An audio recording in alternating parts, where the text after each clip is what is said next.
like the details, right? Arryn, get on a mic. All right, they can hear me. All right, Well, So they didn't actually hear you coming up on the couch. No, you don't have to get that close. Like sitting on the couch is fine.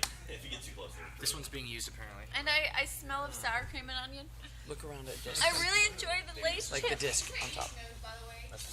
What? Okay, guys, once we start reading this, nobody else talk on the mics because it picks up everything. Okay. Except me and Arryn. I need to get there real quick. Do you want to make sure she's in the shot? Me and Arryn? Yeah. Wait, I gotta find it. I gotta find it. Run it. I think. Please don't leave. Okay, Got so it. I'll read. We'll do like paragraph each. Do you need a narrator? Or do we actually say things? Okay. Can we get Taylor? We'll find out. Bye, Joel. Bye, Joel. Bye, Joel. You're gonna miss this. We'll see you tomorrow on the Gup Gup. He's eating lava cakes and walking away. That's how I want to go. All right, out. so the details of this fanfic are Blake and Yang have a heart-to-heart about what happened. Blake wants to know if Yang still wants her. Whoa. Yang wants to know who wouldn't. Oh, Sun's in this. Ooh. Oh, Their God. efficiency as a team was at stake now. Running through drills without Blake wouldn't do them much help in the tournament, if she returned in time for the tournament at all.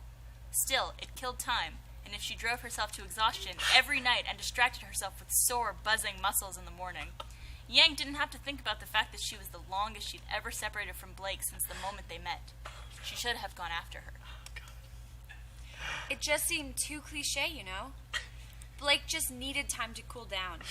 They all had arguments in the past. Cramped quarters can make you hate your best friend. To say nothing of how it fared for 4 people with little to nothing in common other than their team captain. It was common practice to go out for fresh air after an argument. She was supposed to come right back. Pulling her hair back into a messy ponytail, Yang stretched out the kinks in her back. Crackles along her spine popping one after the other. Her breath turned into fog in the pre-dawn air, and once she warmed up, she began to jog around the campus. She normally used the treadmill, but lately she had been doing this. If anyone thought she might be scouring the campus for any hidey holes where Blake might be walled up, they didn't say anything, and wisely so. Any mention of Blake got you a cold glare, or worse. Generally, worse. A shiver rolled down her sides, leftover rage still prickling at her from her argument with Weiss last night.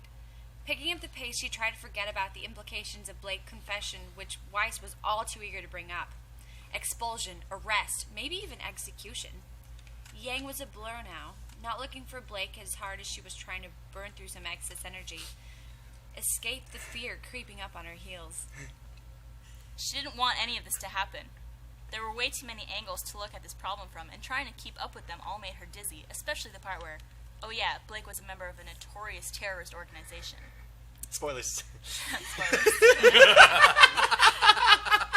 Pausing for a breath 3 hours later and knowing that she didn't have much time to shower and get ready for her first class, Yang sank down like a stone on the lawn just outside the dorms, too exhausted to think anymore. None of this made any sense. And as much as she wanted to have someone to blame, this was too nebulous a situation for such a simple solution. Hey. Nice. Who's that? Wait, who was that? We don't know. We haven't read yet. We don't know. Oh my god, my face hurts. From above her, the tree branches. Oh. Pulling herself out of her stupor, Yang glared up, chest still heaving from her run and still angry at the world. Where are we? It took her a moment to put it together. Oh, it's long. There was a boy sitting in the tree above her. The fondest boy waved at her. Hi, he said, tail lolling behind him as he perched on a tree branch that looked far too thin to be carrying his weight. You're Yang, right? Yang blew out a heavy breath, wiping the sweat off her forehead. Maybe. I'm Sun. Good for you. He grinned at her then, a brilliant smile that made her heart twitch, just a bit, despite herself. He was very good-looking. I'm Blake's friend, he said, after a moment. I just want to know if she's all right, and she said she's coming home soon. On her feet before the rest of the words left his mouth, Yang bounced up in a burst of strength to try and yank him down, but Sun was quick, darting further into the precariously thin branches. Oh my god, I can't do this. Easy, he said, face twisting into a scowl. I didn't kidnap her, Jesus. Where is she? Yang demanded, already plotting out her next move in case he bolted. When is she coming back? Is she okay? She's fine, Sun said, opening up his hands for peace. Why don't we calm down and have a nice talk? Her nostrils flared like an angry bull. All right, works for me. I was planning on cutting class anyway. So fancy. That made him grin again, winking at her shamelessly. Whoa. Dropping down, he That's stopped kinda wink. suddenly in front of her, hanging from a branch by his tail so that he lay suspended parallel to the ground. Oh, Blake didn't tell me her friends were bad girls. Such naughty words coming out of your mouth. Jesus fuck. Like a switch, she changed her tone, sticky and sweet and inviting. That's not the only thing naughty my mouth can do, you know, she said. We are going there. I cannot do this. I cannot do this. We've reached it. She waited for the familiar flash of interest to light up his eyes before she struck, lashing out like a cobra to snap her teeth in front of his nose. I can't fucking do this. What did she say? She hadn't missed on purpose. God damn it. He darted out of the way again before she could taste blood. Dropping fully to the ground now, he crouched on all fours, ready to run away. One more move like that and I'm leaving.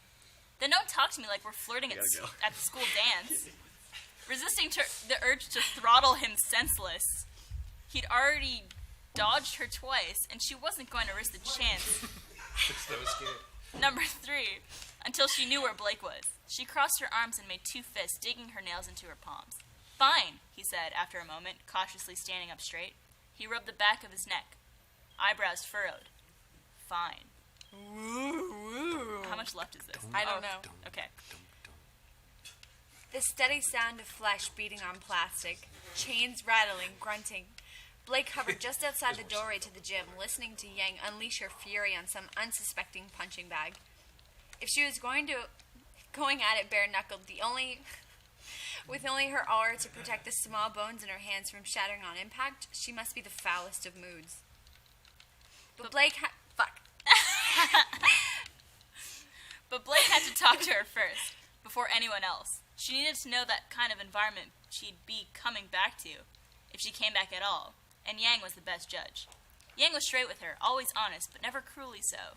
If anyone was going to warn Blake that a cadre of cops were going to be descending on her the minute she stepped back into her room, it would be Yang.